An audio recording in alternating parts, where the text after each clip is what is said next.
உலகத்தோட முக்கியமான கண்ட்ரிஸான நம்ம India, UAE, USA, Saudi Arabia, Italy, France, Germany, அப்புறம் யூரோப்பியன் யூனியன் எல்லாரும் ஒன்றா சேர்ந்து ஒரு பெரிய பிளானாக போட்டு வச்சுருக்காங்க.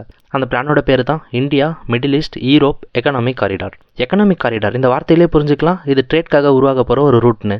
இந்த ரூட்டை எப்படி பிளான் பண்ணியிருக்காங்கன்னு பார்த்தோன்னா, சப்போஸ் இந்தியாவிலேருந்து குட்ஸ் போகுதுன்னா குஜராத்தில் இருக்க முந்த்ரா போர்ட், அப்புறம் கண்ட்லா போர்ட், அப்புறம் பாம்பேயில் இருக்க ஜவஹர்லால் நேரு போர்ட், இந்த போர்ட்ஸ்லேருந்து ஆரம்பித்து கடல் வழியாக UAEயில் இருக்க ஜபல் அலி போர்ட்டில் ஃபஸ்ட்டு ரீச் ஆகும். இங்கேருந்து அந்த குட்ஸை ரோட் ரூட் வழியாகவும் ரயில் ரூட் வழியாகவும் எடுத்துகிட்டு போகிறது தான் பிளான். ஸோ ஜபல் அலி போர்ட்லேருந்து கிளம்புற குட்ஸ் அடுத்து UAE பார்டரான குவாஃபைட் ரீச் ஆகும். இந்த வில்லேஜ் தான் UAE சவுதி அரேபியாவோட பார்டர் வில்லேஜ். இங்கேருந்து சவுதி அரேபியாவில் இருக்க முக்கியமான பிளேஸான ஹராத் ரீச் ஆகும். அடுத்து ஹராத்லேருந்து கிளம்பி சவுதி அரேபியாவில் இருக்க ரியாதுங்கிற பிளேஸ்க்கு குட்ஸ் ரீச் ஆகும்.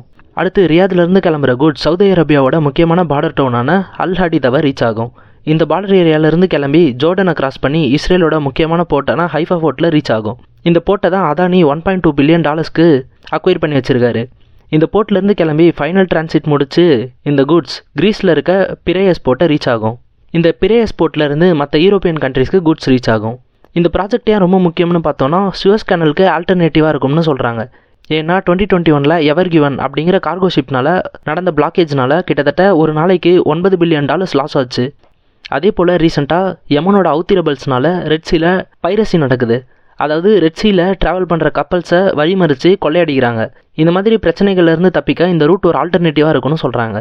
அதே போல் இன்னொரு முக்கியமான அட்வான்டேஜ் என்னென்னு பார்த்தோன்னா, இந்த பிளான் சைனாவோட பெல்ட் அண்ட் ரோடு இனிஷியேட்டிவ்க்கு ஒரு ஆல்டர்னேட்டிவாக இருக்கும். ஏன்னா China belt and road initiative அப்படிங்கிற பேரில் இன்ஃப்ராஸ்ட்ரக்சர் டெவலப் பண்ணுறோம்னு சொல்லி லோன்ஸை கொடுத்து அப்புறம் அந்தந்த கண்ட்ரீஸை கடனில் மாட்ட வச்சு அந்த இன்ஃப்ராஸ்ட்ரக்சரை 99 இயர்ஸ்க்கு லீஸில் எடுத்துப்பாங்க. ஸோ இந்த காரிடார் ஒரு பெல்ட் அண்ட் ரோடு இனிஷியேட்டிவ்க்கு ஆல்டர்னேட்டிவாக இருக்கும்னு சொல்கிறாங்க. அடுத்து நம்ம இந்தியாவுக்கு என்ன பெனிஃபிட்னு பார்த்தோம்னா, இனிமேல் நமக்கு வெஸ்ட்டில் இருக்க கண்ட்ரீஸ் கூட ட்ரேட் பண்ண பாகிஸ்தானை டிபெண்ட் பண்ண வேண்டியதில்லை. இந்த பிளான் சக்ஸஸ்ஃபுல்லாக முடிஞ்சால் நம்ம டேரெக்டாக வெஸ்ட்டில் இருக்க நேஷன்ஸ் கூட ட்ரேட் பண்ணிக்கலாம்.